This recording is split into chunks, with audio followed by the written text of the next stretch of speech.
Thank you for inviting me and for the opportunity to talk to you. The first impulse for this panel is to address nature and the ideology of National Socialism. So let us first, according to good old scientific tradition, define the terms from a modern perspective. Nature is everything that is organic and inorganic phenomena without human interference that exists or develops without human interference. Ideology, from the perspective of the terminologist Alfred Schütz, which I favored, a phenomenologist from the first half of the 20th century, is a symbolic system of meanings. Symbolic systems of meanings sounds complicated, but it isn't. Meaning systems means it is a system that makes sense. Symbolic. This is interesting again. It is symbolic because it's not natural. Instead, it is man-made. It is a human structure. With this lovely tool, we can easily understand what National Socialism was. At the heart of the symbolic system of meanings of ideology of the National Socialism is the idea of racism. Racism starts from the false perception that there are human races. These human races have different values. They have different levels of value. The so-called Nordic human had a higher value than the so-called Slavian subhuman, or, in quotation marks, the Jew. Based on this idea of racism, which is at the center of National Socialism. And now we come to the logic of ideology. A logic system is built on this basis.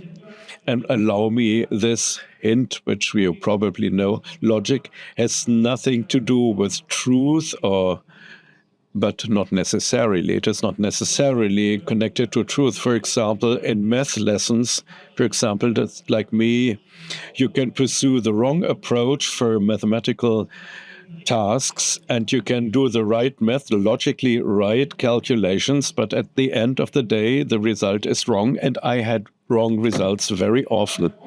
So if the underlying idea is wrong, then the final result is logically also wrong, and the basic idea of National Socialism, the core idea, is racism.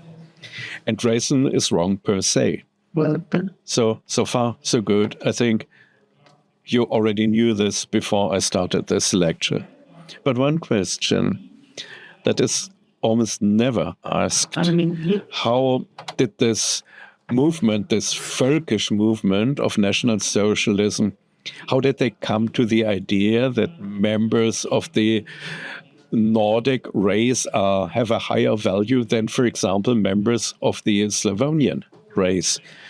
So where did this system of values come from? Did Adolf Hitler wake up and say, I look like a Nordic person and my value is the highest? Certainly not. This question is typically not asked. The background of this valuation, it's now about this valuation, is the so-called geodeterminism. The determinant paradigm since around 1880 in the field of geography, in the so-called human geography. And by the way, it continues to apply in the geography of the so-called Kiel Congress in 1969. It was only then that geography got rid of geodeterminism. Famous geographers, for example, Friedrich Ratzel, argued at the end of the 19th century that humans coins the landscape on the one hand, and this became very clear in today's lectures and questions. Of course, humans coin and characterize the landscape. Geodeterminism, however, also says landscape characterizes the humans. The German landscape characterizes German people. The Polish landscape characterizes Polish people. From the perspective of then, at the end of the 19th century, of then Europe-centered imperialism at the end of the 19th century, this could not be questioned. Of course, the climax of European civilization worldwide was reached in Europe.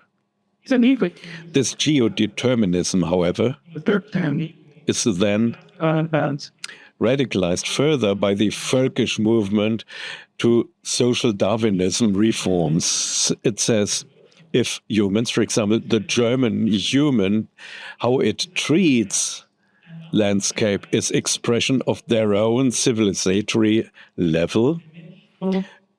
Humans form the landscape, and landscape seems to be man's face. The other way around, landscape also characterizes humans, and from a Völkisch perspective, not only the outer appearance, but also the inner sphere of humans, his racist core, or his race core.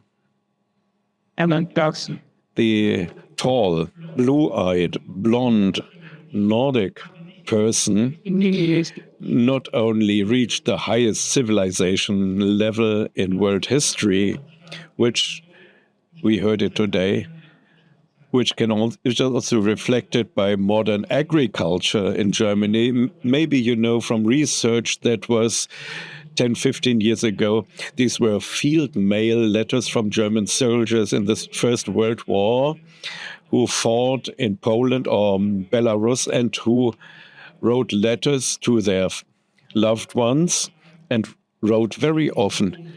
So how does it look like here in Poland and Belarus? This is not modern agriculture. Where do they live? They live in huts. This is not the civilization we have in Germany. The tall, blue-eyed, blonde Nordic man would be more civilized in their acting, in the way they coin and characterize their landscape, and at the same time, their landscapes also characterized these people. They were a product of the millennium-long struggle of the German with the German nature. This millennium-long struggle, this is the Völkisch idea of the Germans with hard winters, with Nordic seas, with winter, with frost, with the fight against wolves and bulls. All this characterized the Nordic man. Physically tall, strong, brave,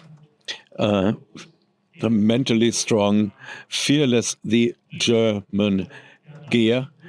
Gear is the German spear they waved and which even Romans feared, the Germane. I think this makes it clear. Nature is not just any random module and building block of National Socialist ideology. The purportedly Nordic nature was the basis from a Völkic view, the basis of the Nordic race and its superiority over others.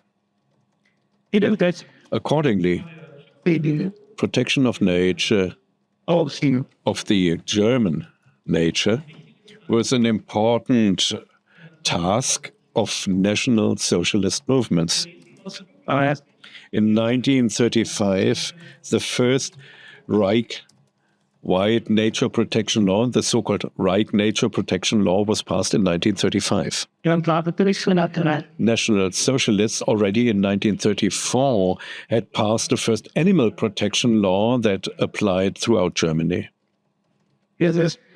SS leader Heinrich Himmler, also the head of all the concentration camps and destruction camps, as you know, in his Poznan speech in 1943 spoke about the relationship between the supposedly German man to animals, and he said, the German has a decent relationship with animals. So, The Reich Nature Protection Law of 1935. yes, history. Nature protectionists had fought for this since 1900 in the Kaiserreich and in the Weimar Republic, and they fought against agriculture.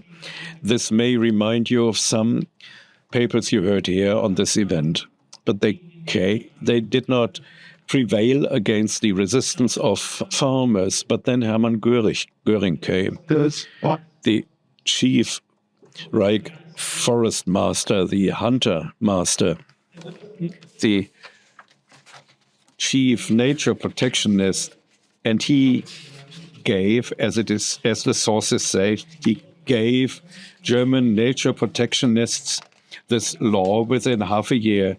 And as a result of this, 90% of all nature protectionists changed to the sides of the National Socialists. And with this, the National Socialist nature protection was born.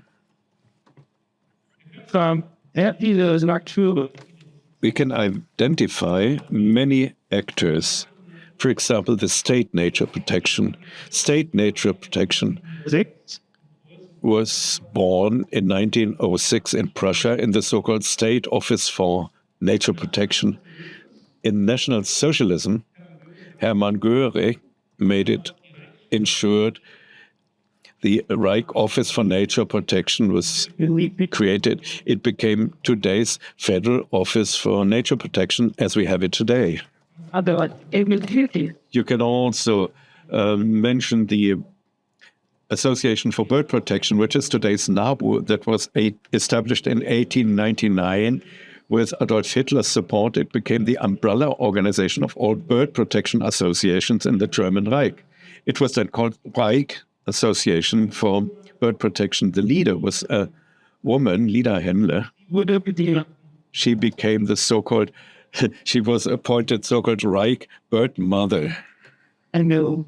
So this makes you laugh, but as a real mother, she paid a high price because one of her sons, Reinhold Henle, was killed in was killed by the National Socialists. You can also take a look at the Bavarian Federation of Nature Protectionists. It also had a role to play in National Socialism. And there are hardly any more racist sources in this National Socialist Nature Protection than in this association.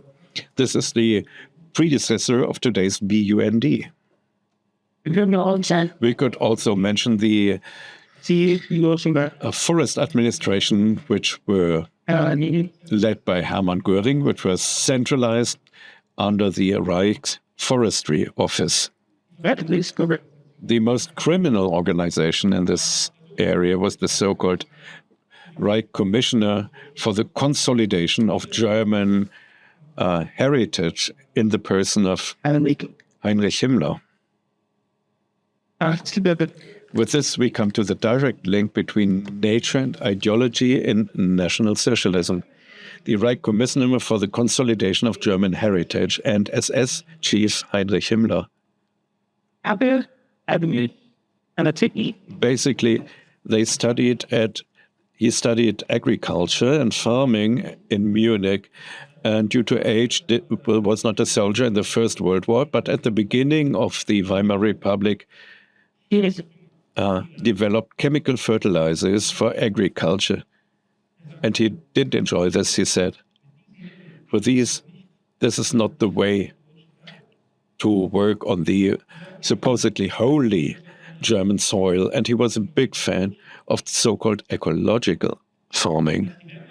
And when the Wehrmacht and the SS, especially in Eastern Europe, when they conquered large stretches of land in Eastern Europe, Heinrich Himmler also developed ambitions of what to do with these landscapes that were under his complete control. Power biology and power, with the help of so-called landscape advocates, he designed the so-called General Plan East. Poland and large parts of Ukraine, Belarus, Russia were to be converted to German landscapes. Alles. But what were German landscapes? Das And this, again, brings me to the starting point of my input. Informats. The supposedly Slavonian areas, Nordic landscapes had to be created. There were so-called Nordic men, especially Germans, had to be settled. The local population there had to help build these Nordic landscapes, and therefore I talk about the people who were already there before Wehrmacht and SS came in. Ja, ne. The local people had to contribute and had to work on this, and they had to be killed through work, or they had to die from labor.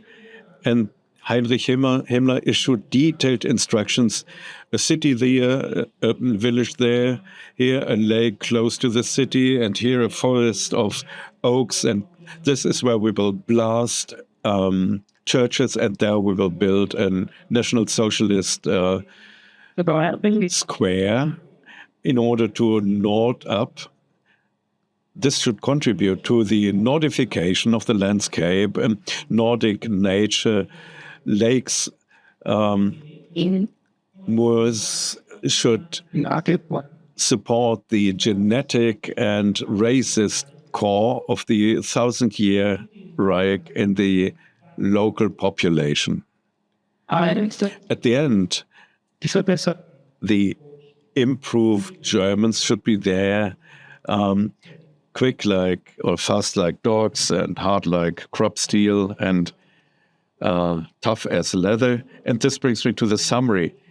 In the symbolic system of meaning, so in the ideology of the National Socialism, nature was not a random part. Instead, in the geodeterminist paradigm, and exacerbated by social Darwinism and the election of the best, this nature was the basis for the assumed superiority of the supposedly superior Nordic race. This National Socialist world picture led directly into the Second World War and to the Shoah. A difficult heritage right through to our days for nature protection. Thank you very much.